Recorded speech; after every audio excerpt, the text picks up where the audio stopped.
our next and final talk of this meeting, I'm delighted to introduce Jess Metcalf from Princeton, who will be talking about evolution and vaccination. Thanks so much, Julia. It's always a bit spooky going after both Andrew and Troy, but I will do my best. So the title is broad. A reminder, I'm sure nobody needs reminding of how SARS-CoV-2 works. So it binds ACE2 and enters cells, starts to replicate in your upper respiratory tract, and worse symptoms are associated with infection in the lower respiratory tract, as is common with many respiratory infections. In the best case scenario, our immune system comes up and clears out the infection, but of course we also know that immunity also drives many of the symptoms. Where we are in the world right now is that, of course, there has been mutation, there is always mutation, but recently the emergence of mutations associated with interesting phenotypes has started to occur. And these are a list of some of the obvious ones we've seen. So the increased avidity for ACE2, this basically means how sticky the receptor binding domain is to ACE2. We've seen increased transmissibility. Troy talked a little bit about the B1.17 variant. We've seen an increased capacity to overcome natural vaccinal immunity, and we've also seen increased virulence. And it makes sense that some of these walk together, because many of them, our immune system sees that receptor binding domain, which is also what allows this virus to stick to cells.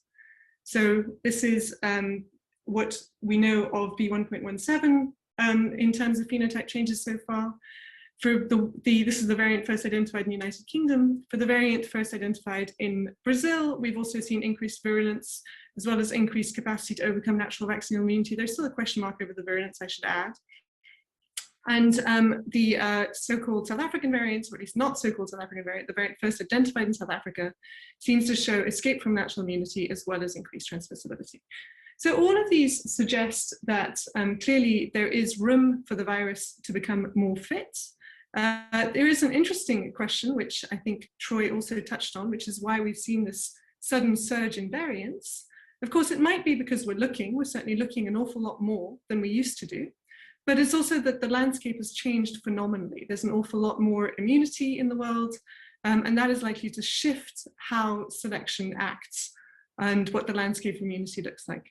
There's also some really intriguing discussions, which I'd love to hear everybody else's thought, on whether these variants seem to have racked up so many mutations. People have suggested this is due to selection in immunosuppressed individuals who might have been on monoclonal antibodies. And this also brings an explanation, it's been suggested, into thinking about the timeline. There's a link to that paper there, because it might simply have taken time for all of the different mutations to rack up together. So this is where we are now in terms of the landscape of variants and selection as of perhaps late 2020. But of course, the world has changed again. And the way that the world has changed again is that we have wonderfully effective vaccines that seem to block, certainly against symptoms and at least to some degree against transmission. And the percent vaccinated in different countries around the world is accelerating incredibly rapidly. And so now it behooves us to ask, and we have all been asking, what can we expect for vaccine-driven evolution? And my very brilliant graduate student, Ian Miller, was particularly interested in this. And the thing that interests Ian especially is the evolution of virulence. This is a classic result, which many people on this call have driven research around, from Andrew and Troy and Sylvain. But the basic idea here is that virulence, so this is poor outcomes, poor health outcomes to some degree in the host, might be associated with an increase in transmission. It might just be that you've got more virus in your lungs, so you're coughing more out. But also a reduction in transmission time. And this would be because you're feeling you're dead in the worst case scenario. And so you are removed from the population that way. But it could also be, and it's likely to be in the case of this virus, to do with simply not feeling well, removing yourself from the population because of behavior associated with illness. And you put these two things together.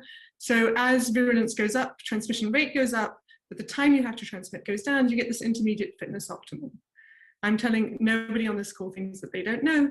And an innovation that Sylvain and Andrew and others pulled in was the concept that if vaccines reduce symptoms, and there is this relationship between symptoms and transmission, then you might also get the selection for higher virulence associated with vaccines. Ian was immediately interested and concerned around this because there is evidence for differential effects of the early vaccines in different parts of the lungs.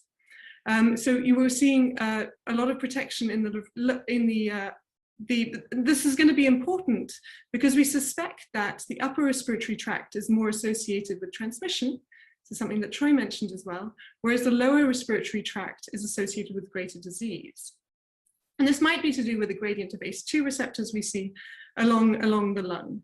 So natural immunity seems to confer protection in both, but primate challenge studies suggested that vaccinal immunity was only conferring protection in the lower respiratory tract.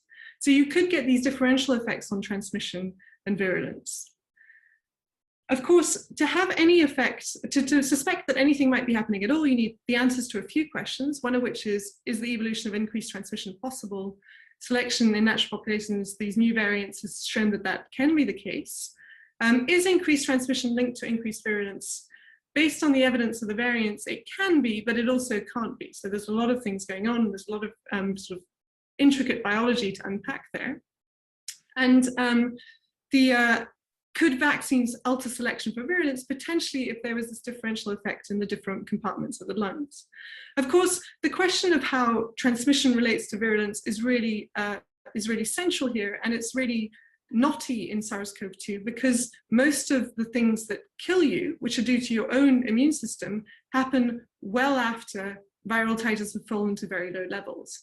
And I think just as an aside, this is really interesting, but a kind of an opportunity for those of us who think in terms of ecological dynamics. We've learned so much about the within-host dynamics of this virus, and there's so many really bizarre features of it, like just how variable outcomes are in very apparently similar individuals. Some might die, whereas some might be absolutely fine or even asymptomatic, that it suggests a whole host of intricate feedback loops, for example, to do with alternative stable states. The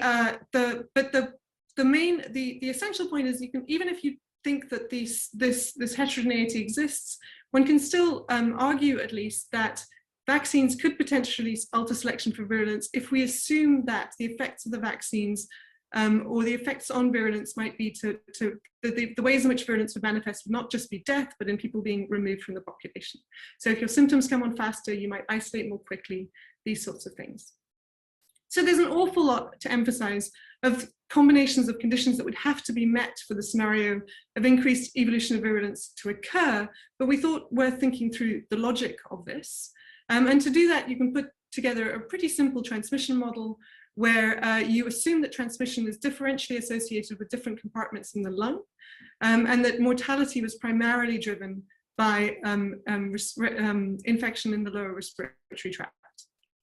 And then you can play around with different effects of vaccines on the upper respiratory tract and the lower respiratory tract and ask what that would do to selection pressures on the evolution of virulence. This is a slightly different angle on the questions that Troy so elegantly attacked. And we put that together in a sort of reasonably simple framework, and you can sort of essentially show that although everything depends on where you are relative to the optimal virulence. We don't know whether this pathogen, there's no reason to assume this pathogen is near its optimal virulence at all, so it could be below or above it. You don't know quite how much of transmission comes from the lower respiratory tract and the upper respiratory tract. There's many different pieces you can play with, but there are some consistent patterns that will pull out, such as, of course, increased selection with increased vaccination. You can see the colors get darker as we move from left to right across this graph. And the selection for increased virulence we expect if the vaccines are predominantly favoring lower respiratory tract protection. So if they're higher on the y-axis here, there's more red color indicating greater selection for virulence.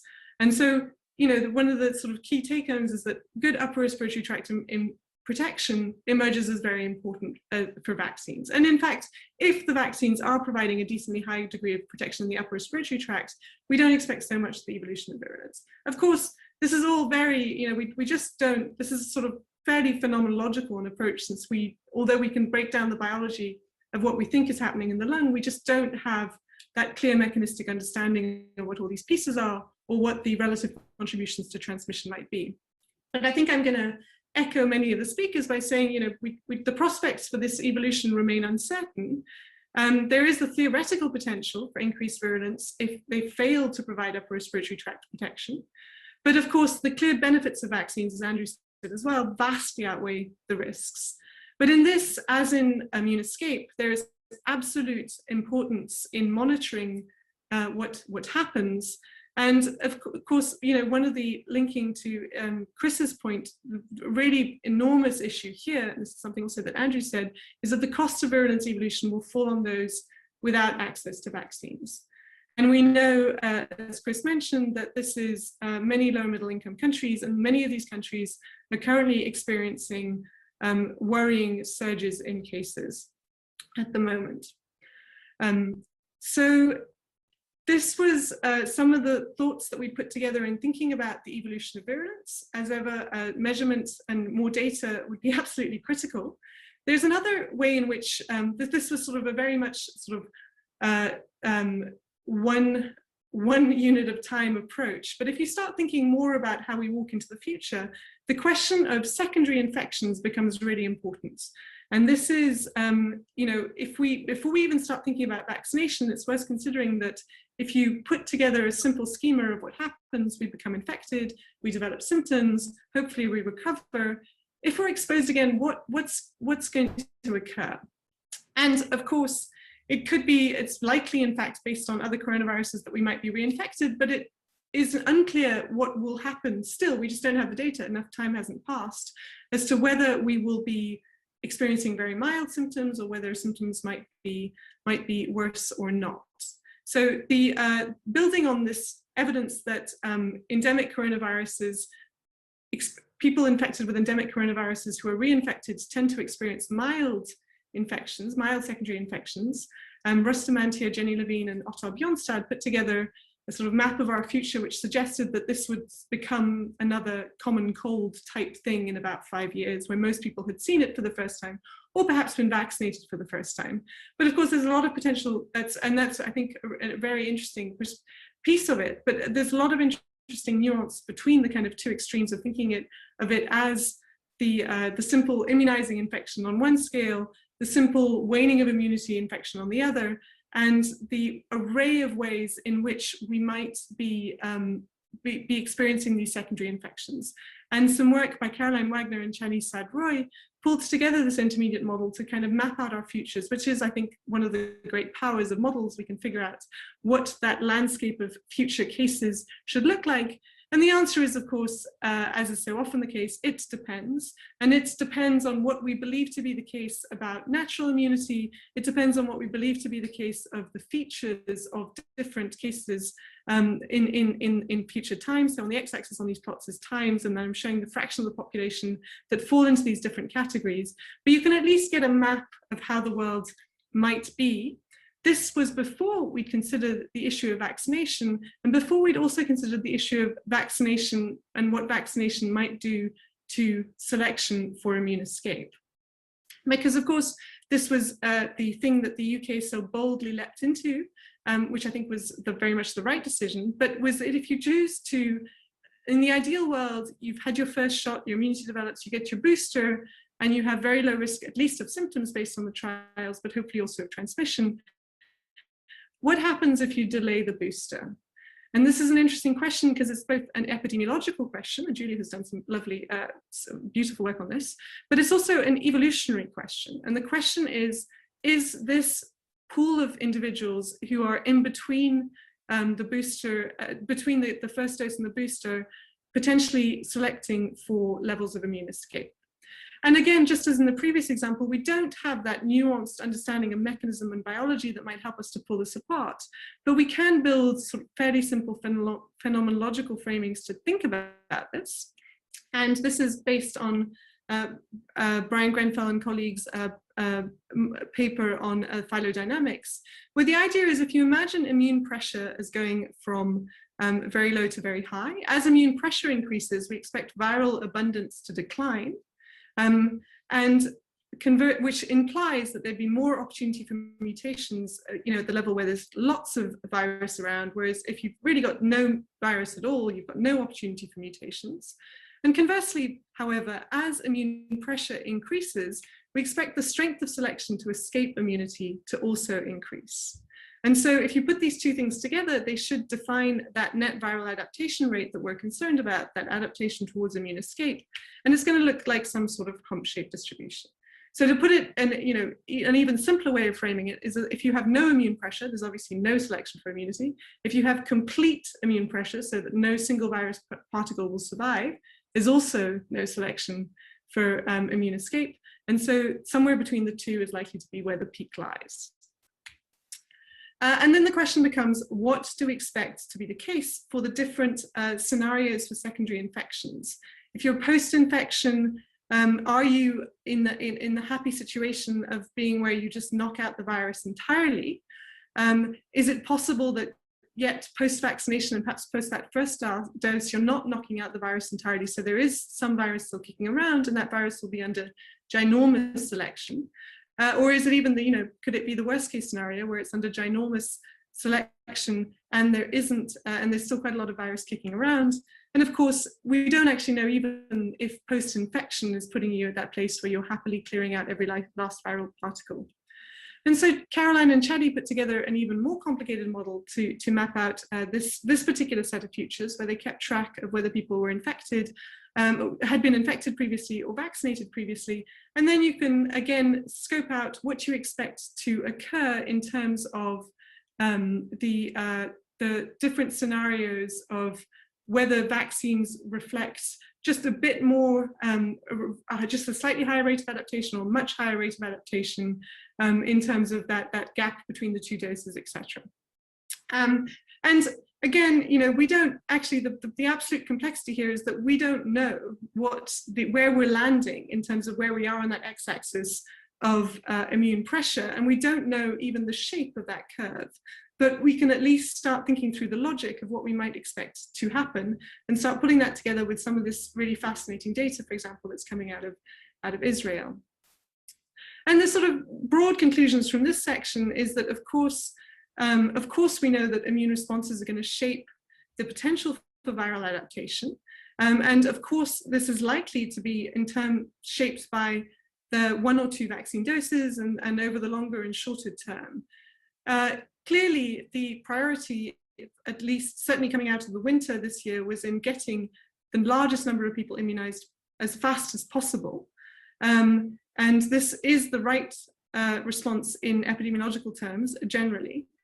But what happens in the longer term is still a really intriguing question. There might be ways in which we can start thinking about the ways in which this landscape is pushed around by the different variants. For example, we know that the B117 seems to be associated with higher titers. Can we start thinking about what that might do to the immune escape patterns? Again, we're in a very phenomenological place, but also, as Chris mentioned, this is becoming a sort of interesting and urgent question. And it's an urgent question in part because such vast quantities of the globe are remaining unvaccinated, and still there's no particular prospect for rapidly moving up in terms of vaccination, despite the fact that it's estimated that the costs are actually not that great. This is from a Nature opinion by the director of Africa CDC and colleagues. And the issue is just the limited number of doses at the moment. And other side of the coin is that as this slow rollout of vaccine proceeds in many parts of the world, I think it'll be very hard to know what's going on in many of these parts of the world. So there is enormous limits to surveillance. This is just a map of what you might see in sub-Saharan Africa if 40% of the population had been infected, and if the infection fatality ratio looked the way it does, in a sort of, based on Italy and other settings. But we know that reporting of cases and deaths may be very low, and we also know that the spread of these infections may be extremely heterogeneous. Even in measles, which is so unbelievably transmissible, moved oddly slowly across Madagascar in a recent outbreak that we investigated. So I think one of the things that's going to happen is that there will be large pools of susceptible individuals in some of these less connected settings, possibly for years into the future, alongside this heterogeneity in vaccination coverage. And we will be very blind to what's going on.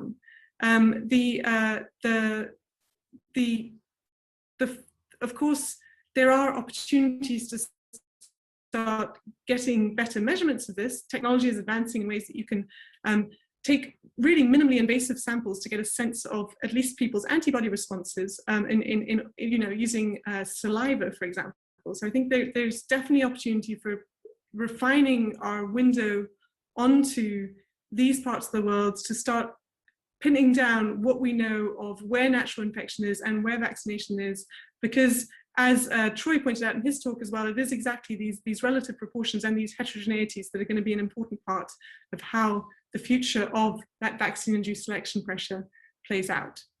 So that was a vast number of topics covered, and these are some of the papers. And the last two there are very much on the issues around surveillance in sub-Saharan Africa, in particular looking at some of the best mortality registers in the world, and still showing it might be quite hard.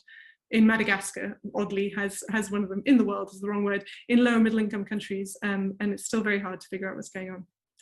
So thank you. Superb, thank you, Jess. For questions, if you can either ping them to the panel or ping them in the Q&A, that would be great.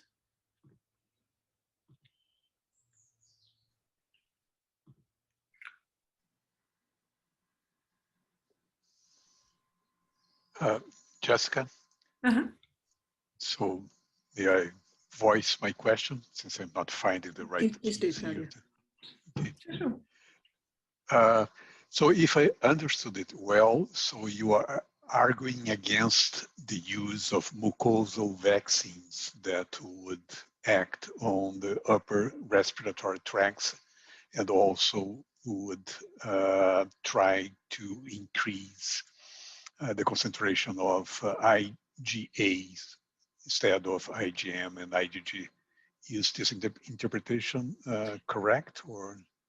No, I don't. I think, if you can boost all of immunity altogether, it's that those relative quantities that are going to be really important. I think that there is a really interesting question around, if you think about all the respiratory infections that we know of, so few of them, none of them that I know of develop sterilizing immunity, right? Things that are actually infections in the lung.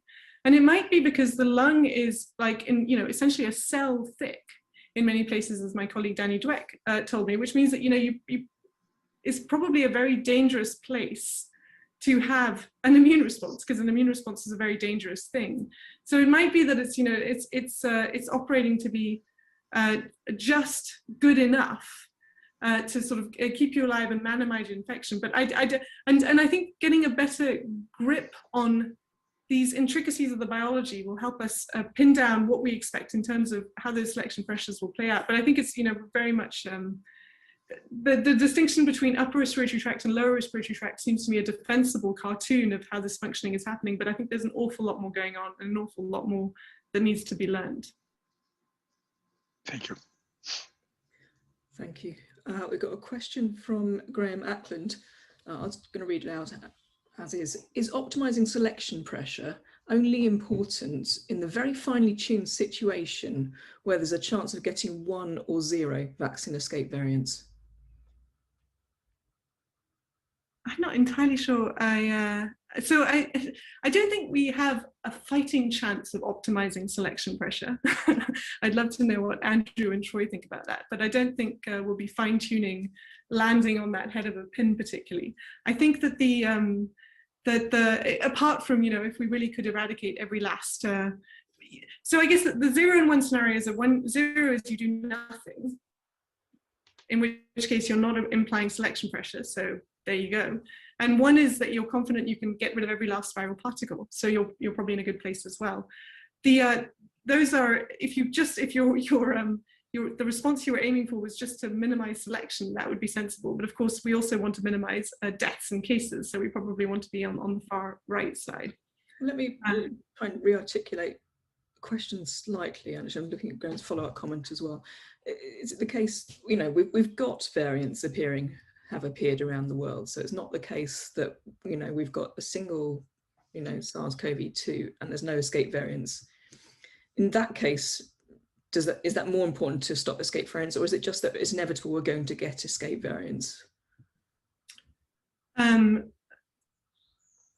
So I'd love to hear also what everybody else on this call thinks, but my sense is that a lot of selection and a lot of evolution is happening right now, and I feel like the virus might be walking itself towards a set of constraints. I hope that's the case, where it can't move much more, in which case it would run out of space to escape into.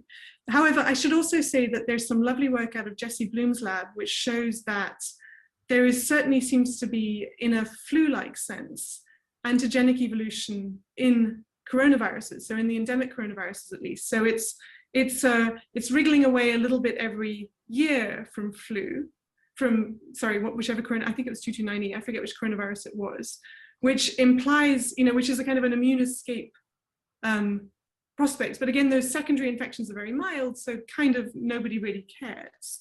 It's very hard to decide so that the piece of what those secondary infections mean, if it's escaped but it's reinfecting, but the infections are very mild, that's a very different world from if it's escaping and those reinfections are very, very severe. Yeah, just wondering if also we should be thinking about this in terms of, I think Robin Thompson set out in one of the talks yesterday, that appearance and selection or emergence are two separate processes in terms of controlling infection, controlling evolution here. I completely agree. I think Cachiquela's work on how much is getting from person to person is also very interesting, and when the variants are appearing. I think that I have a very fuzzy grasp on the timescale. I think a lot of people are doing very deep thinking around that. Thanks. Chris, why don't you jump in with that verbally? Yeah, okay, Jess, sorry. It was great to actually hear the presentation, because I think you were addressing, doing the difficult job of addressing me doing the easy job of posing the questions.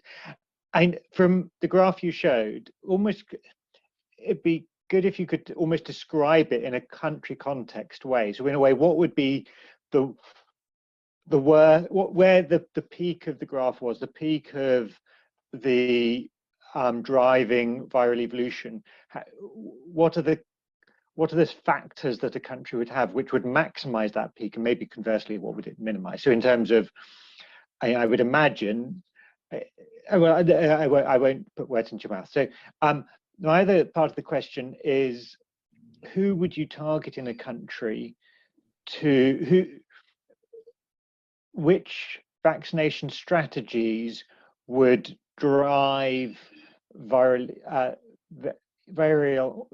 evolution, development of variants, versus minimize? I'm thinking sort of targeting for higher transmitters, often younger higher transmitters, versus targeting more at-risk populations and say health workers.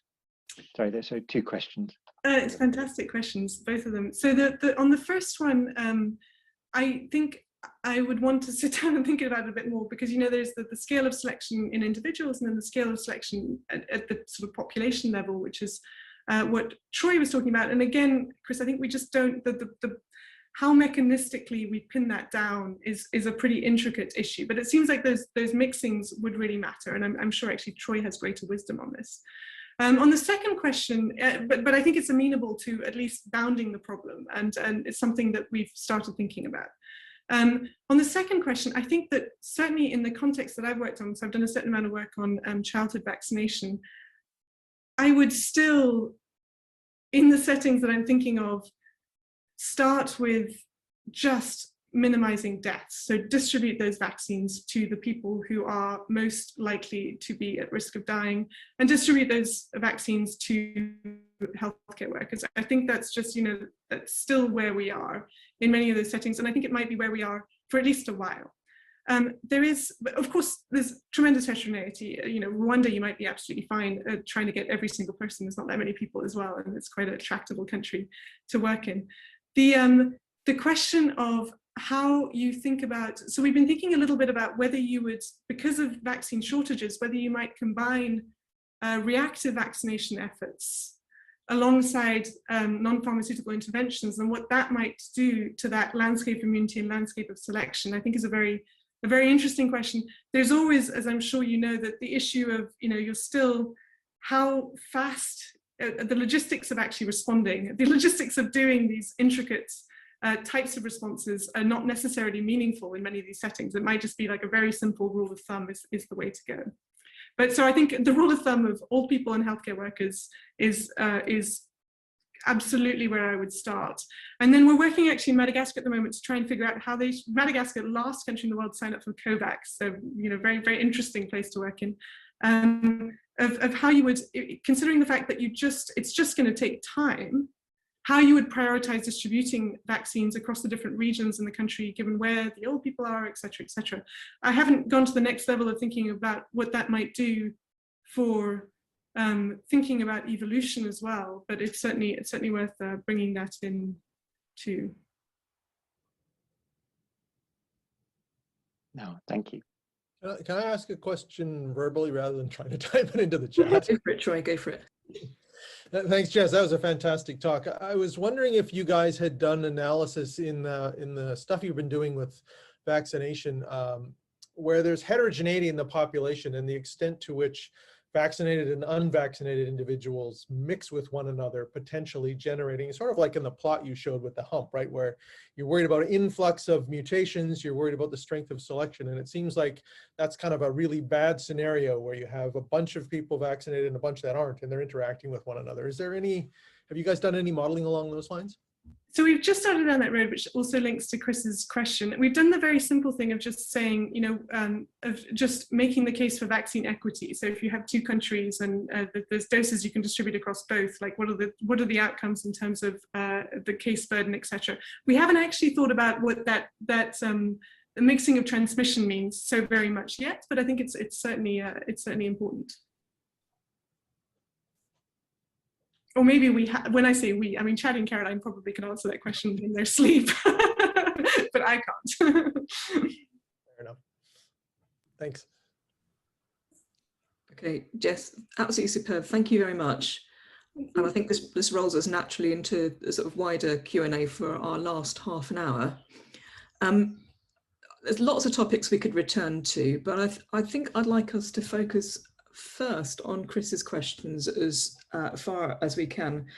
I'm not going to completely recap them, but firstly, thinking about what factors are most important in terms of vaccine escape emergence, and thinking internationally as well here. Issues like intermittency, using a mix of vaccines, exactly who the vaccine gets rolled out to, what's going on between countries, these sort of questions.